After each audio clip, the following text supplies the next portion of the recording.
Bienvenue à tous.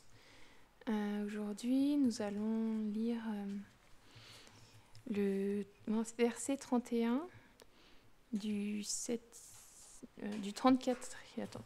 Non, le verset 31, chapitre 7 du 3e chant du Srimad Bhagavatam. Donc, avant de commencer cette classe, j'implore les bénédictions de mon maître spirituel, de Srila Prabhupada, de toute la filiation spirituelle et de tous les dévots assemblés. Om Namo Bhagavate Vasudevaya. Om Namo Bhagavate Vasudevaya.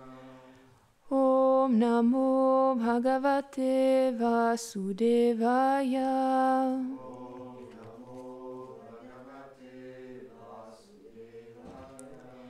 Om Namo Bhagavate Vasudevaya.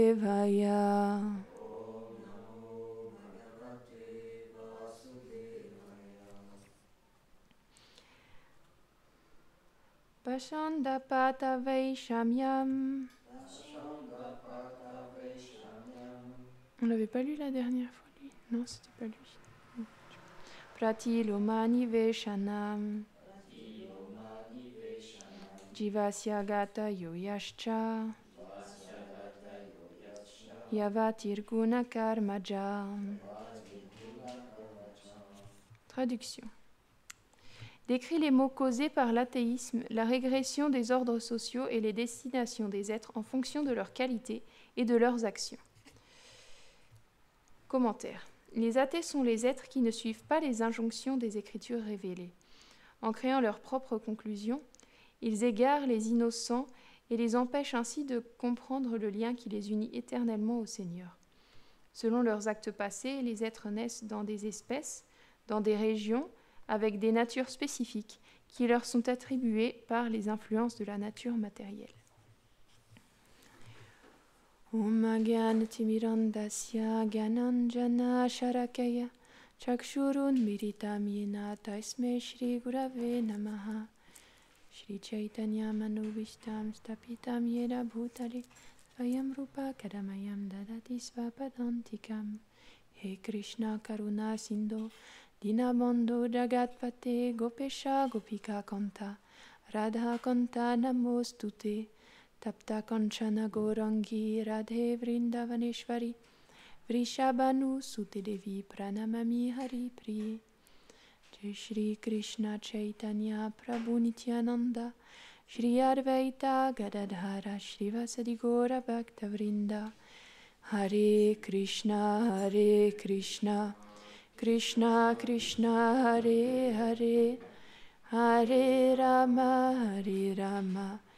Rama Rama Hare Hare Vrindaye Turasi Devyaye Priyaye Keshavasya Krishna Bhakti Pradedevi Satyavatye Namo Namaha Vanchakalpatarubhyascha Kripa Sindubhyaevacha Patitanam Pavanebhyo Vaishnavebhyo Namo Namaha Namo Vishnupadaya Krishna Preshnaya Bhutale Shrimate Bhaktivedanta Swamini Namine Namaste Sarasvate Devi Gauravani Pracharine Nirvishesha Shunyavadi Paschatya Deshatarine.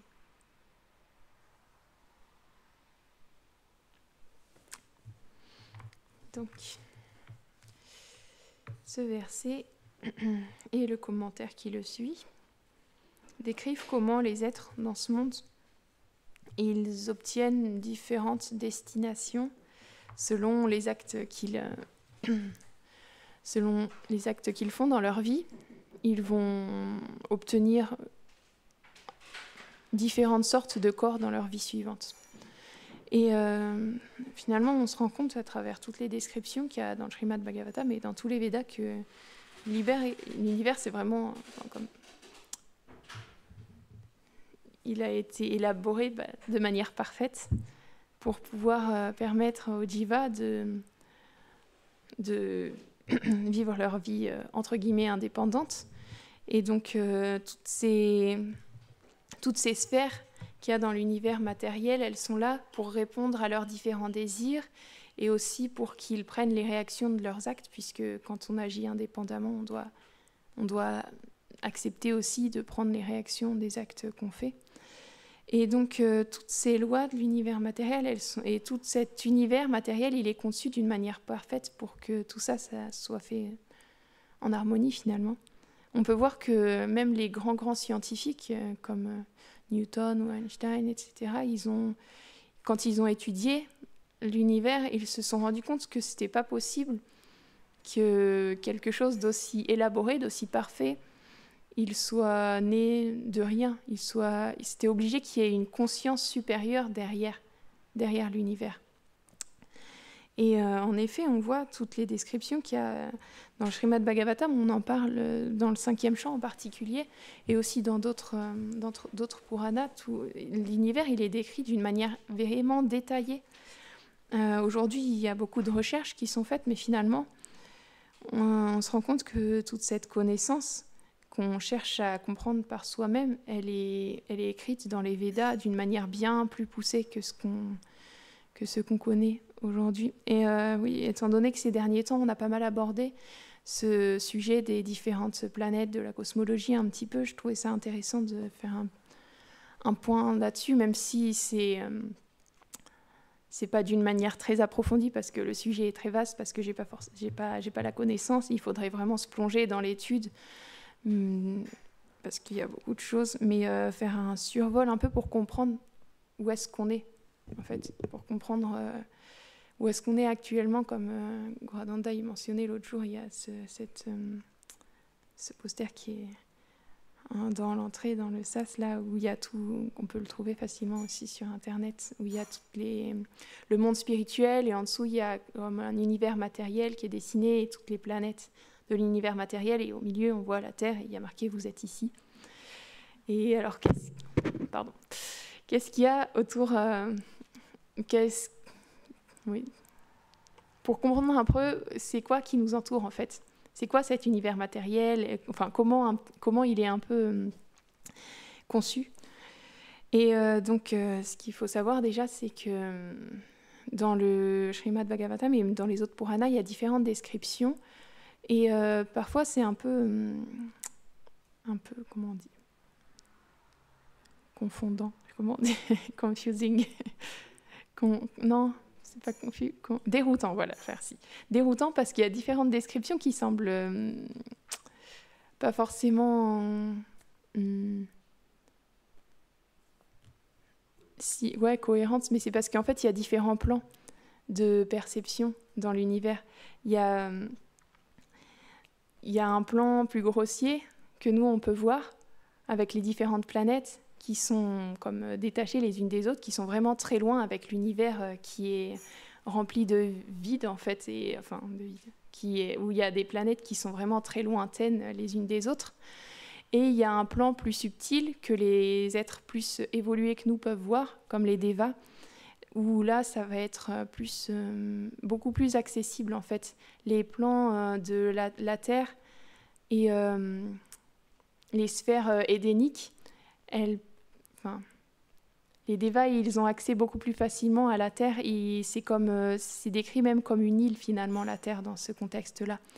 Et il y a toute une description avec le mont Meru et les sphères supérieures, et finalement, on peut accéder aux sphères supérieures à travers l'Himalaya, à travers les montagnes de l'Himalaya, par les personnes qui ont une puissance mystique, un gros bagage d'austérité. Elles peuvent, par leurs austérités, accéder à des sphères supérieures, des sphères édéniques. Mais les êtres qui n'ont pas tous ces acquis-là, qui sont simplement dans ces enveloppes grossières, s'ils traversent l'Himalaya, ils passeront juste, par exemple en Chine, et ça va pas les amener à Svargaloka, etc. Mais parce que c'est pas si simple de passer d'un plan à l'autre. C'est pour ça que nous, dans notre plan grossier, on voit que la Terre, elle est détachée des autres planètes, parce que quand on est dans un corps d'être humain, on est en quelque sorte confiné à la Terre. On ne peut pas accéder aux autres plans, sauf les grands sages qui font de grandes austérités. On peut voir par exemple les Pandavas, c'est pas n'importe qui.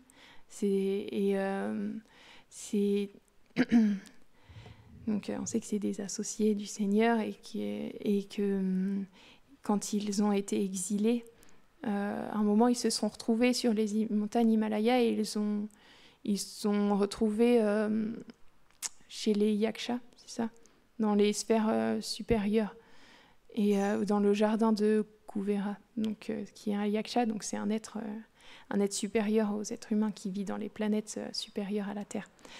Et donc ces sphères-là, elles sont inaccessibles, comme je le disais, pour les êtres humains ordinaires. Et par exemple, il y avait un roi qui s'appelait Trishanku, et il avait ce désir d'accéder à Svarga Loka, à la planète d'Indra, ou aux planètes édéniques. On entend souvent parler les planètes de plaisir, en fait, où il y a un plaisir qui est beaucoup plus élevé que sur notre planète Terre. Et il voulait y aller, mais en restant dans son corps même. Il voulait accéder à ces planètes-là. Il a été voir le sage Vashishta, et Vashishta, il lui a dit non, c'est pas possible. Et il l'a renvoyé. En plus, son désir, il n'était pas pur, parce que normalement, pour accéder à ces planètes-là, il faut faire de grandes austérités, il faut cumuler une grande piété pour pouvoir obtenir ce bénéfice-là. Et lui, il voulait y arriver sans tout ça. Juste dans son corps tel quel, il voulait y aller. Et donc, il s'est dit, parce qu'il connaissait Vishvamitra Muni et Vashishta, il y avait une grande querelle entre eux, ils étaient très rivaux.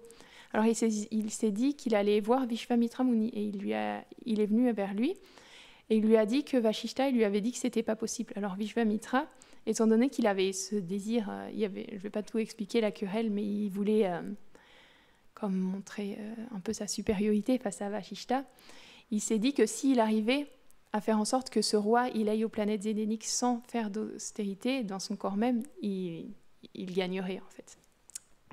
Donc il a commencé à faire un grand sacrifice, à méditer, et le roi Trishanku, il a commencé à monter. Sauf que Indra, quand il l'a vu arriver, il lui a dit « Mais c'est pas possible que tu viennes là, t'as pas accumulé les... Enfin, tu peux pas venir dans ton corps comme ça. » Enfin, il lui a dit que c'était pas possible, alors il l'a renvoyé à terre. Et donc, il est redescendu. Et Vishvamitra, il a essayé encore et encore, mais il pouvait pas du coup le faire accéder à Svarga Loka. Et donc du coup, il a créé, par la puissance de ses austérités, il a créé tout un système planétaire similaire aux planètes édéniques, un peu, là où le roi il pouvait se divertir comme il le souhaitait. Et donc Indra, il a accepté. Donc c'est comme ça. Mais donc il n'a pas pu accéder aux sphères supérieures. Donc ça montre que selon le corps qu'on a, on va avoir un certain environnement et on ne peut pas forcément accéder à d'autres environnements. Et donc, pour en revenir à notre description de l'univers, il faut savoir déjà que l'univers, comme on le mentionnait l'autre jour, c'est comme une petite partie dans le monde spirituel, c'est comme juste un quart du monde spirituel, et parfois il est comme on en parle comme d'un nuage ou comme d'un océan. Et donc cet océan, dans l'océan Karana, il y a Mahavishnu qui est allongé, et des pores de sa peau donc émanent tous les différents univers.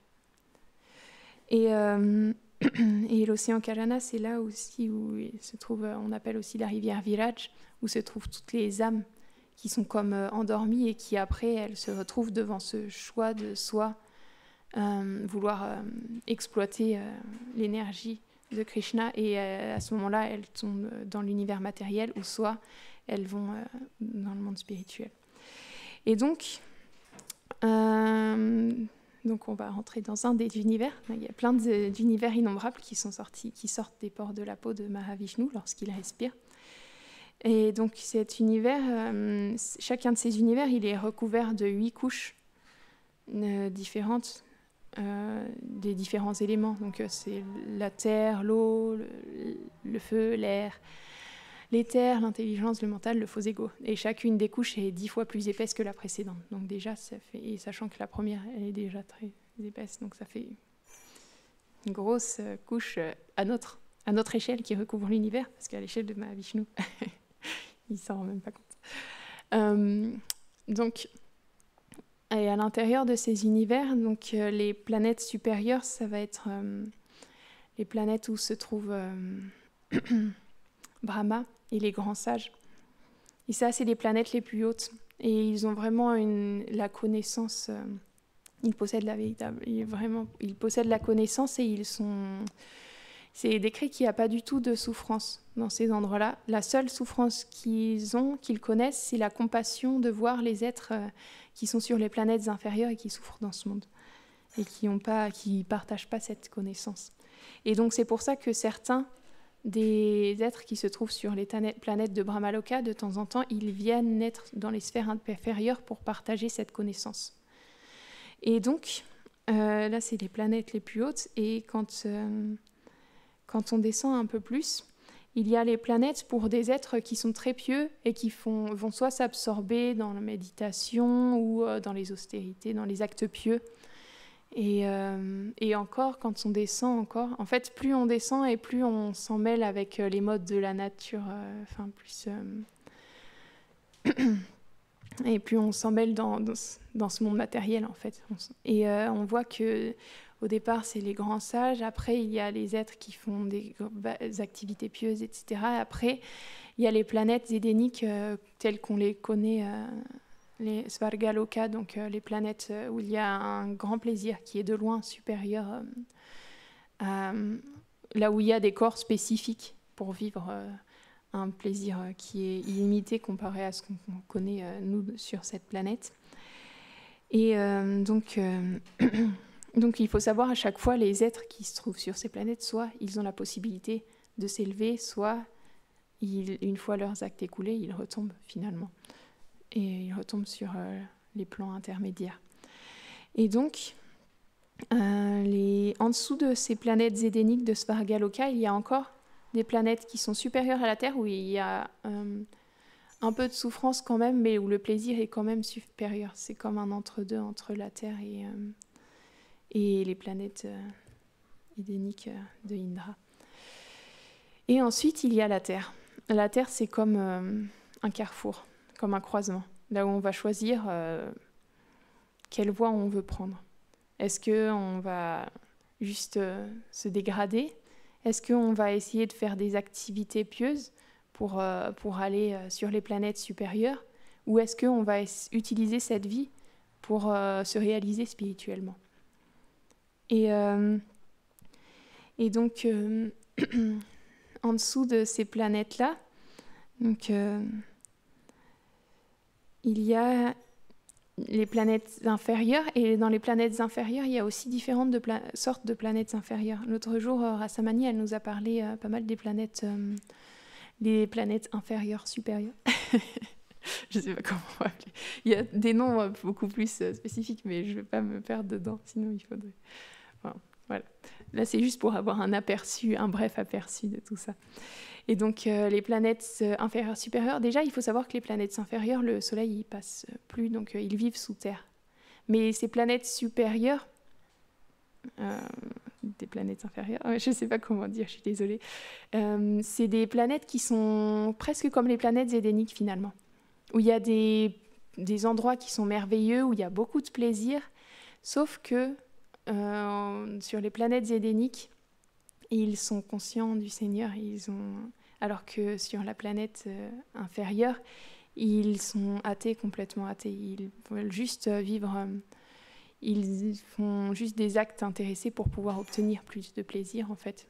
Et ensuite, en dessous de ces planètes-là, il y a les planètes intermédiaires, inférieures. Et sur ces planètes-là, il y a des technologies qui sont vraiment très élaborées. C'est des civilisations qui, techniquement parlant, elles sont beaucoup plus élaborées que notre planète à nous.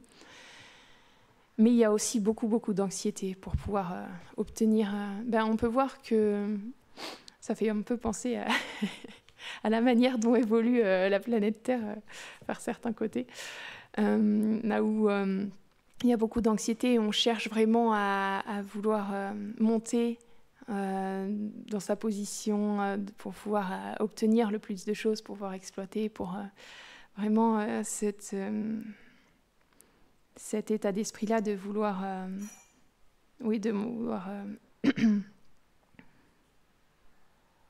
comment dire ouais, c'est ça, d'une certaine manière, établir sa suprématie pour pouvoir être bien, quitte à écraser les autres, quoi. Donc, c'est un peu cette conscience-là. Et c'est expliqué que c'est sur ces planètes-là, les êtres, ça arrive qu'ils rendent visite que sur la planète Terre, par exemple. Donc, mais leurs intentions, c'est plus... Enfin, ils voient les êtres sur la planète Terre, étant donné qu'on est beaucoup moins évolué qu'eux, techniquement parlant. Là, c'est plus comme des rats de laboratoire, en fait. Donc, voilà. C'est pas forcément... ça donne pas forcément envie de les croiser. Donc... Et ensuite, en dessous de ces planètes-là, là, il y a les planètes inférieures. Là où il y a les nagas. Les nagas, c'est des serpents. Et là, c'est vraiment la loi du plus fort qui règne. Et oui, c'est vraiment la loi du plus fort. Et donc, il y a les plus forts qui vont régner. Donc, ils doivent toujours... ils connaissent aussi, évidemment, une grande anxiété. Du coup, les êtres inférieurs, et c'est ceux qui sont plus forts qui peuvent vivre correctement. Et c'est expliqué que c'est nagas, donc c'est comme des serpents. Je disais, c'est expliqué même dans le Srimad Bhagavatam la lumière qui est sur ces planètes, elle provient des joyaux qui se trouvent sur leur tête. Et ces nagas, ils peuvent parfois prendre forme humaine pour aller sur la Terre. Même c'est expliqué comme ça qu'il y a un ancêtre parmi les Pandavas qui était un naga. Parce que quand Bhima il a été empoisonné par Duryodhana, il est tombé sur ces planètes-là et il a été accueilli par les nagas. Je ne sais pas si vous vous souvenez, quand il était empoisonné, les nagas ils ont commencé à le mordre et ça fait comme un effet de contrepoison. Et il s'est réveillé comme ça. Et il a été accueilli et finalement, il y avait un de ses ancêtres qui était là. Et après, il a été ramené sur la planète Terre. Il est revenu. Et donc, en dessous encore de ces planètes-là, il y a les planètes infernales. Et là, c'est les planètes où, quand on commet des actes impies, des actes... on doit subir les réactions de nos actes, de nos mauvaises actions, en fait. Et donc, il y a différentes sortes de souffrances qui sont subies avec des corps qui sont faits exprès pour expérimenter cette souffrance. Parce que de la même manière qu'on a fait souffrir les êtres, on doit payer tous ces actes-là quand Et donc, on descend, c'est les planètes qui sont régies par Yamaraj et les Yamadutas, et ils s'occupent ils reçoivent les âmes à ce moment-là, et ils les jugent, et selon leurs différentes souffrances, ils vont devoir aller dans sur tel ou tel endroit de ces planètes infernales. Mais ce qui change, parce qu'on entend parler beaucoup dans la conception chrétienne, comme je la connais, on connaît beaucoup ces planètes-là, on en parle pas mal. Mais ce qu'il faut savoir, c'est que c'est juste temporaire. C'est pas qu'il y a un être qui va souffrir pour l'éternité et puis c'est tout. C'est juste quand on endosse ce corps, on choisit d'être indépendant. Donc, tous les actes... les mauvaises actions qu'on fait, on doit les payer. Donc c'est logique dans l'harmonie de l'univers qu'on doive passer par ces planètes-là. Mais tout ça, c'est qu'un passage. Et c'est expliqué qu'une fois que l'être il est libéré de toute cette condition matérielle, il a plus... Tout ça, c'est comme un rêve, c'est un simple rêve. Et ça n'a plus du tout d'impact sur lui. C'est comme...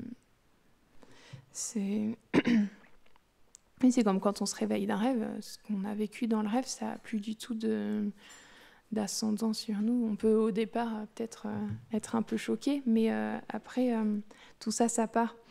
Et on peut voir que toutes ces différentes sphères, quelle que soit la sphère dans laquelle on est,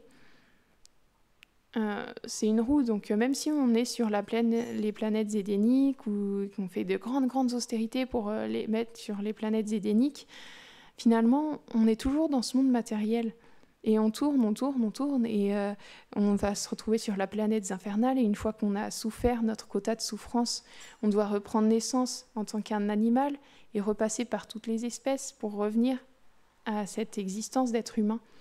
Et c'est pour ça qu'on met tant d'emphase sur l'existence humaine, à quel point elle est précieuse, à quel point c'est le carrefour qui peut nous permettre d'atteindre le véritable but, qui est de réaliser notre lien éternel avec Krishna. Et donc c'est pour ça que c'est tellement, tellement précieux. Et aussi, oui, je voulais aborder le sujet que dans le Mahabharata aussi, on peut voir à un moment Krishna, il emmène Arjuna à travers tout cet univers. Il le fait même traverser l'univers pour aller voir jusqu'à Mahavishnu. Attends. Oui, c'est ça. Attendez, je regarde pour être sûre de ne pas dire de bêtises. Ah oui, c'est ça, le Seigneur Mahavishnu. Donc, parce que je ne vais pas aller non plus dans le détail de cette histoire, mais c'est un moment, il y avait un brahmana qui faisait que de perdre ses enfants, et Arjuna, il s'était engagé à sauver son enfant, et là c'était le 10e, donc il avait promis, et on sait que la promesse d'un kshatriya, c'est pas n'importe quoi, il faut vraiment qu'il la tienne, et donc il avait promis qu'il réussirait à sauver leur 10e enfant, et donc il avait entouré de flèches l'endroit où elle avait donné naissance, la femme, l'épouse de ce brahmana.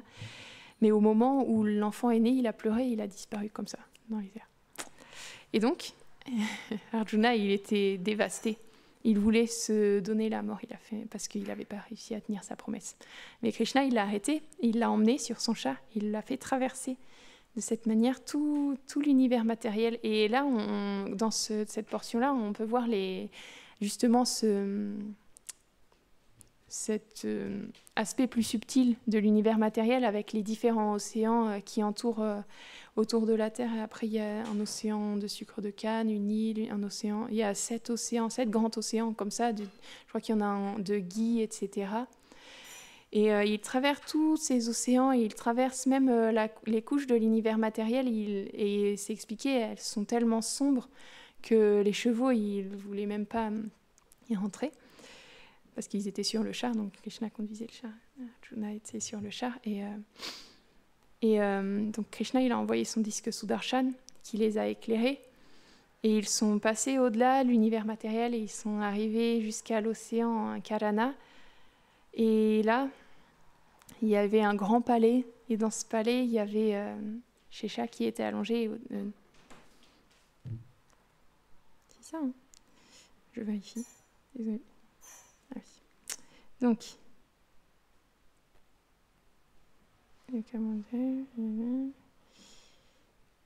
oui, ils ont vu le grand serpent Ananta, et sur le serpent, il y avait Mahavishnu qui était allongé. Et en fait, il avait fait venir chaque enfant de ce brahmana parce qu'il voulait voir Krishna et Arjuna. Il voulait avoir le darshan de Krishna, donc du coup, il avait fait tout ce divertissement-là, et après, donc, il a redonné les enfants des brahmanas, et Arjuna, il les a tous ramenés. Et donc, ils avaient traversé comme ça toutes ces couches de l'univers matériel.